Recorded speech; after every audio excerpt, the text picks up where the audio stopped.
Hi Kings, this is Miss Leva, one of the counselors here at North Salinas High School. Today's module is Understanding and Managing Stress. Everyone experiences stress. With all that's going on in the world, it seems there are any number of things we can be stressed about. The idea for this video, though, is if we can help you understand stress, we believe it will help you manage your stress better.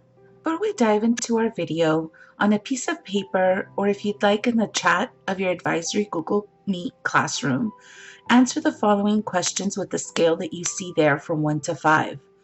Answer: I understand how my body is affected by stress. I can identify techniques to manage my stress.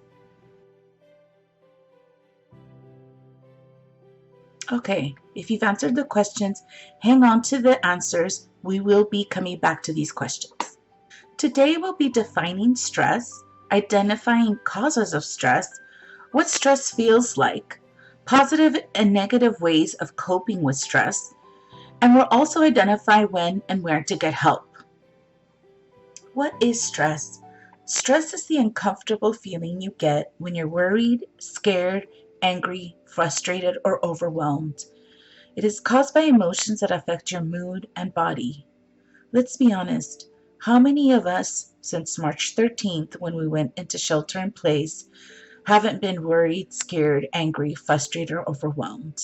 This is all of us. We're all in this together. One interesting fact about stress is that not all of it is bad.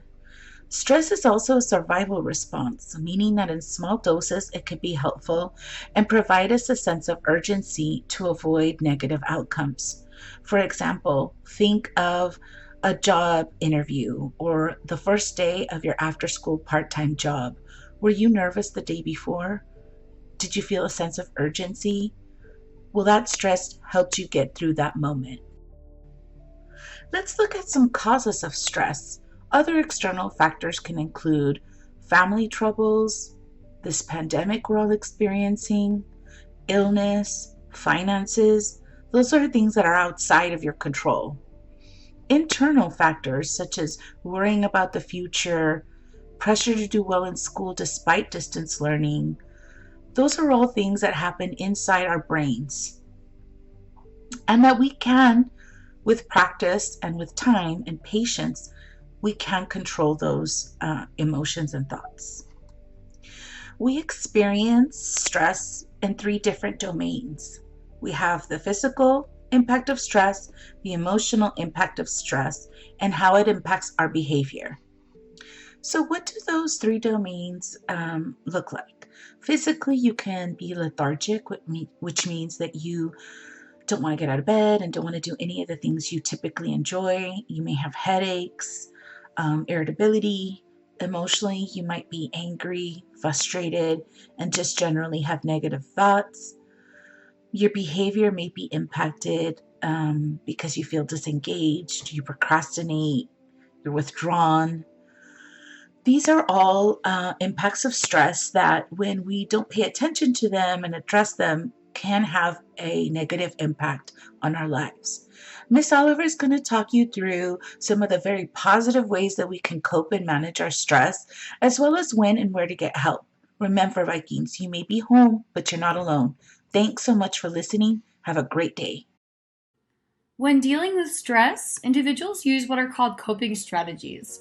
And there are both positive coping strategies and negative ones, as you can see on the screen. Negative coping strategies are things that we do that we think will help, but that actually have negative effects on us long term, such as substance use, engaging in other risky behaviors, and avoidance of things that are important, such as school, family, friends, and our feelings.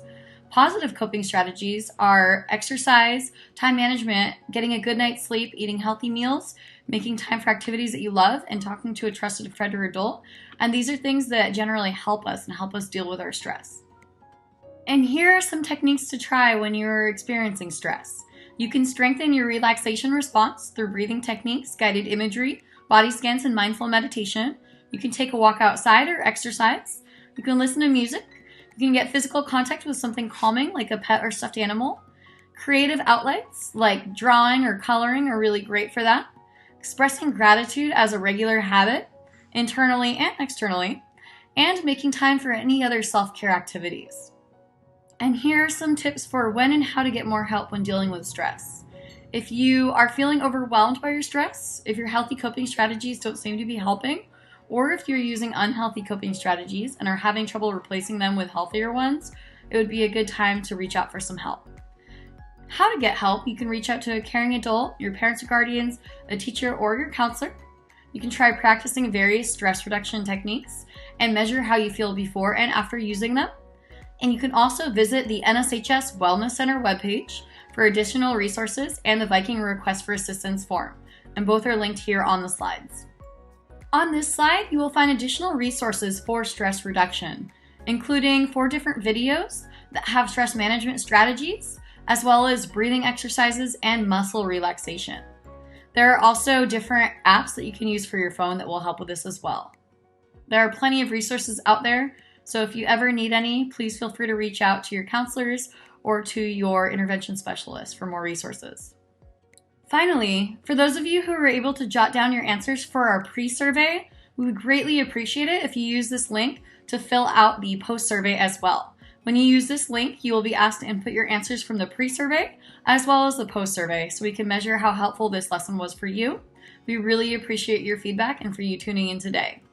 And as always, students can view any of our modules by using the link shown here, or you can go to the NSHS website, go on the Counseling tab, and click on Counseling Presentations. Thank you guys for tuning in this week, and we will see you next week.